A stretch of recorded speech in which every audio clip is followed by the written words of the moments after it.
With that, let me sign the next executive order.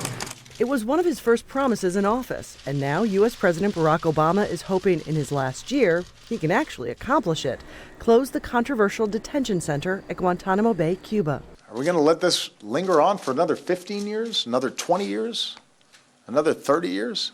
For all that time, dozens of men have been held in limbo, many so desperate they went on a hunger strike, only to be forcibly tied down and fed through a tube. The president is going to try once again to change their location, sending a new plan to Congress. It's a bit vague, listing 13 unnamed sites in the U.S. where the detainees could be held. His argument, it would be cheaper, and it would close a chapter in U.S. history that has damaged its standing abroad. It's counterproductive to our fight against terrorists because they use it as propaganda in their efforts to recruit.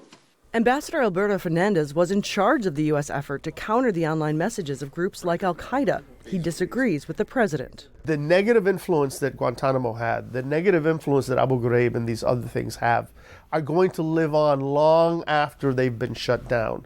So it's almost irrelevant in terms of the propaganda effect of it today is negligible.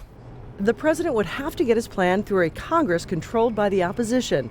They are unlikely to go along. So we'll review President Obama's plan, but since it includes bringing dangerous terrorists to facilities in U.S. communities, he should know that the bipartisan will of Congress has already been expressed against that proposal. This is an election year, and this is an issue that divides the parties. Not only are we not going to close Guantanamo, when I'm president, if we capture a terrorist alive, they're not getting a court hearing in Manhattan, they're not going to be sent to Nevada, they're going to Guantanamo. And we're going to find out everything they know. The White House has indicated if Congress doesn't act, the president might move them on his own. He is hoping the majority of detainees will be transferred to other countries by the time he leaves office. For those left, another try to change their location and the color of their jumpsuits, but not their detention.